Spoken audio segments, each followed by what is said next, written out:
ওম নমো ভগবতে বাসুদেবায়। জয় শ্রীকৃষ্ণ। রাধে রাধে। হিন্দু ধর্মে পদ্মিনী একাদশী একটি অত্যন্ত পুণ্যদায়ী ও বিশেষ ব্রত।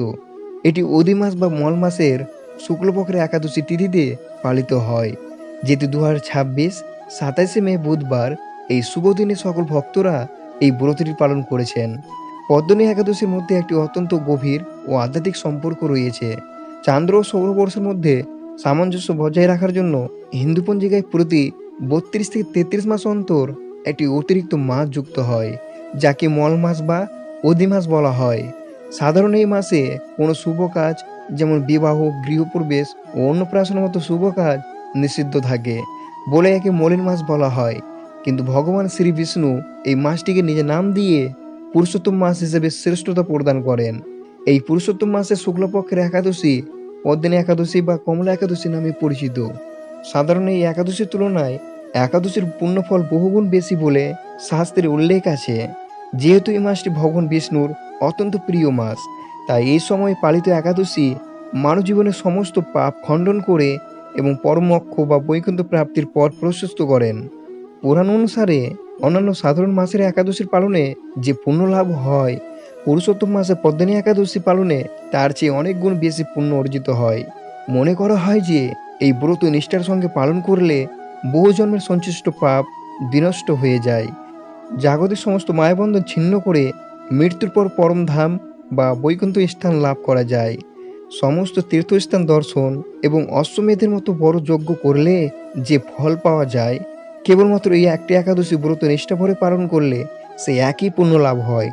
এই ব্রত পালনের মাধ্যমে মন শান্ত হয়, আত্মনিয়ন্ত্রণ বৃদ্ধি পায় এবং আধ্যাত্মিক চেতনা জাগ্রত হয়। হয়তো সকল ভক্তবন্ধুরা এই ব্রতটি পালন করেছেন, তাই বিশেষ করে শ্রবণ করবেন পদ্মিনী একাদশীর ব্রত কথাটি এবং পারণ বা ব্রত ভঙ্গ কিভাবে করবেন, অথবা ব্রত পালনের নিয়ম এবং সংকল্প মন্ত্র কি রয়েছে সম্পূর্ণভাবে এই ভিডিওটিতে আলোচনা করব। তাই অবশ্যই ভিডিওটি শুরু থেকে শেষ পর্যন্ত ভক্তি সহকারে শ্রবণ করবেন। আর চ্যানেলে নতুন হয়ে থাকলে চ্যানেলটি সাবস্ক্রাইব করে লাইক করে দিবেন এবং কমেন্টে ভক্তি ভালোবাসা ও শ্রদ্ধা দিয়ে জয় শ্রীকৃষ্ণ জয় লিখতে ভুলবেন না। এই শুভ দিনটিতে পদ্মিনী একাদশীর ব্রত কথা ও মাহাত্ম্য। মহারাজ যুধিষ্ঠির একবার ভগবান শ্রীকৃষ্ণকে জিজ্ঞাসা করলেন, হে জনার্দন, মল মাসের শুক্লপক্ষের একাদশীর নাম কি এবং এর ব্রত কথাই বা কি? দয়া করে আমাকে তা বিস্তারিতভাবে বলুন। উত্তরে ভগবান শ্রীকৃষ্ণ এক প্রাচীন কাহিনী বর্ণনা করেন। ত্রেতার যুগে হৈ হৈ বংশে কীর্তবীর্য নামে এক অত্যন্ত পরাক্রমশালী ও ধার্মিক রাজা ছিলেন। তার ধন সম্পদ, প্রতিপত্তি বা রাজত্বের কোনো অভাব ছিল না। তার একাধিক স্ত্রীও ছিলেন, কিন্তু আশ্চর্যের বিষয় হলো তার কোনো পুত্র সন্তান ছিল না। একটি সন্তানের জন্য রাজা অনেক যজ্ঞ, দান, ধ্যান, দেবদেবীর আরাধনা করতেন, কিন্তু কিছুতেই কোনো ফল হতো না। অবশেষে রাজা কীর্তবীর্য সিদ্ধান্ত নিলেন যে তিনি রাজপাট ত্যাগ করে তপস্যায় বসবেন। তার অত্যন্ত প্রিয় স্ত্রী রানী পদ্মিনীও তার সাথে যাওয়ার ইচ্ছা প্রকাশ করলেন। রাজা ও রানী রাজকীয় পোশাক ত্যাগ করে সাধারণ বল্কল ধারণ করেন এবং গন্ধমাদন পর্বতে গিয়ে উপস্থিত হলেন। গন্ধমাদন পর্বতে রাজা কীর্তিবীর্য 10,000 বছর ধরে অত্যন্ত কঠোর তপস্যা করলেন। শীত, গ্রীষ্ম, বর্ষা উপেক্ষা করে তিনি ধ্যানে মগ্ন থাকলেন, কিন্তু তবুও ভগবান প্রসন্ন হলেন না। শীত, গ্রীষ্ম, বর্ষা উপেক্ষা করে তিনি ধ্যানে মগ্ন থাকলেন, কিন্তু তবুও ভগবান প্রসন্ন হলেন না। কঠোর তপস্যার ফলে রাজা শরীর জীর্ণ হয়ে অস্থি কঙ্কাল সার হয়ে গেল। স্বামীর এই কষ্ট দেখে রানী পদ্মিনী অত্যন্ত ব্যথিত হলেন। তিনি বুঝতে পারছিলেন না কি করবেন। তখন তিনি সতী শিরোমণি মহর্ষির অত্রি স্ত্রী দেবী অনুসূয়ার শরণাপন্ন হলেন। রানী পদ্মিনী দেবী অনুসূয়াকে প্রণাম করে কেঁদে বললেন, হে মাতা, আমার স্বামী 10,000 বছর ধরে তপস্যা করছেন, তবুও ভগবান শ্রীহরির আমাদের প্রতি প্রসন্ন হচ্ছেন না। দয়া করে আমাকে এমন কোনো ব্রত বা উপায়ের কথা বলুন যার মাধ্যমে ভগবান তুষ্ট হবেন এবং আমরা একটি সর্বগুণ সম্পন্ন পুত্র লাভ করব। রানীর আকুল প্রার্থনা শুনে দেবী অনুসূয়া অত্যন্ত স্নেহ ভরে বললেন, হে রানী, তুমি সৌভাগ্যবতী যে তুমি ঠিক সময়ে আমার কাছে এসেছ। সামনেই আসছে 32 মাস অন্তর আসা মল মাস বা অধি মাস। এই মাসটি ভগবান শ্রীকৃষ্ণ অত্যন্ত প্রিয় মাস। এই পুরুষোত্তম মাসের শুক্লপক্ষে যে একাদশী আসে তার নাম পদ্মিনী একাদশী। তুমি যদি নিষ্ঠা ভরে সমস্ত নিয়ম মেনে এই একাদশী ব্রত পালন করো, তবে শ্রীহরি অবশ্যই প্রসন্ন হবেন, তোমার মনস্কামনা পূর্ণ করবেন। দেবী অনসূয়া রানী পদ্মিনীকে এই ব্রতের সমস্ত নিয়ম বিস্তারিতভাবে বুঝিয়ে বললেন। দেবী অনসূয়ার নির্দেশ মতো পুরুষোত্তম মাস উপস্থিত হলে রানী পদ্মিনী অত্যন্ত নিষ্ঠার সাথে একাদশী ব্রত পালন করলেন। তিনি নির্জল উপবাস করে ভগবান শ্রী আরাধনায় মগ্ন হলেন এবং সারা রাত জেগে ভগবানের নাম সংকীর্তন ও ভজন করলেন। রানীর এই অতির ভক্তি ও কঠোর ব্রতে ভগবান শ্রীহরি অত্যন্ত প্রসন্ন হলেন। ব্রত শেষে ব্রত শেষে স্বয়ং ভগবান বিষ্ণু গরুর বাহনে চড়ে রানী পদ্মিনীর সম্মুখে আবির্ভূত হলেন। ভগবান শ্রীহরি তার মধুর কণ্ঠে বললেন, হে দেবী, আমি তোমার ব্রতে অত্যন্ত সন্তুষ্ট হয়েছি। মল মাস আমার অত্যন্ত প্রিয় মাস, আর এই মাসের একাদশী ব্রত যে পালন করে সে আমার সবচেয়ে প্রিয় ভক্ত। তুমি আমার কাছে বর প্রার্থনা করো। রানী ভগবানকে প্রণাম করে বললেন, হে প্রভু, যদি আপনি প্রসন্ন হয়ে থাকেন তবে এই বর আমার স্বামীকে প্রদান করুন। ভগবান বিষ্ণু তখন রাজা কৃতবীর্যের কাছে গিয়ে বললেন, হে রাজন, আপনার স্ত্রী আমার পরম প্রিয় পদ্মিনী একাদশী ব্রত পালন করে আমাকে সন্তুষ্ট করেছেন। আপনি আপনার কাঙ্ক্ষিত বর প্রার্থনা করুন।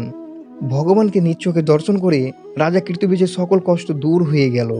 তিনি হাত জোর করে বললেন, হে জগদীশ্বর, যদি আপনি আমাকে বর দিতেই চান তবে আমাকে এমন এক পরাক্রমশালী পুত্র দান করুন, যাকে দেবতা, দানব, যক্ষ, রাক্ষস বা মানুষ কেউ পরাস্ত করতে পারবে না।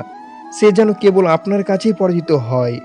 ভগবান বিষ্ণু তথাস্তু বলে রাজাকে বর প্রদান করে অন্তর্ধান হলেন। ঈশ্বরের আশীর্বাদ ও পদ্মিনী একাদশীর ব্রতের পূর্ণ ফলে রাজা ও রানী মহেশমতি নগরীতে ফিরে আসলেন। যথাসময়ে রানী পদ্মিনীর গর্ভে এক তেজস্বী পুত্রের জন্ম হলো।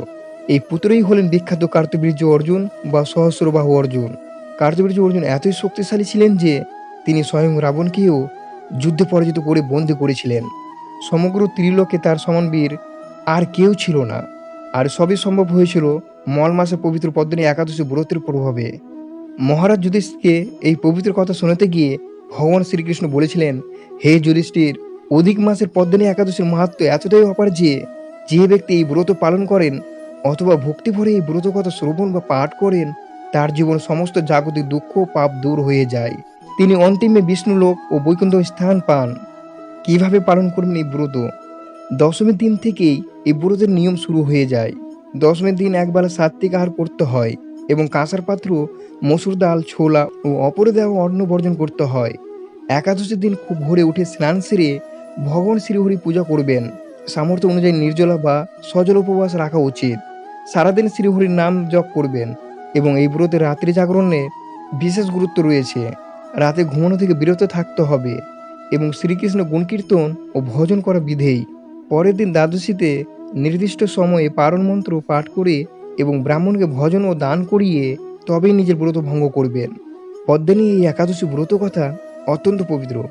শাস্ত্রে বলা হয়েছে, যিনি এই ব্রত কথা পাঠ করেন বা ভক্তি ভরে শ্রবণ করেন তিনি অনন্ত পুণ্য লাভ করেন। এবার আমরা শ্রবণ করব পদ্মিনী একাদশীর পালন ক্রিয়া এবং তার সময়। পদ্মিনী একাদশী ব্রতের সম্পূর্ণ সুফল লাভের জন্য সঠিক নিয়মে ও নির্দিষ্ট সময়ে ব্রত ভঙ্গ বা পালন করা অত্যন্ত দরকার। একাদশী পরের দিন অর্থাৎ দ্বাদশী তিথিতে ব্রত সমাপ্ত করা এই শাস্ত্রীয় প্রক্রিয়াকে এই পালন ক্রিয়া বলা হয়। আগামী 28শে মে 2026 বৃহস্পতিবার সকালে পদ্মিনী একাদশী পালন সম্পন্ন করতে হবে।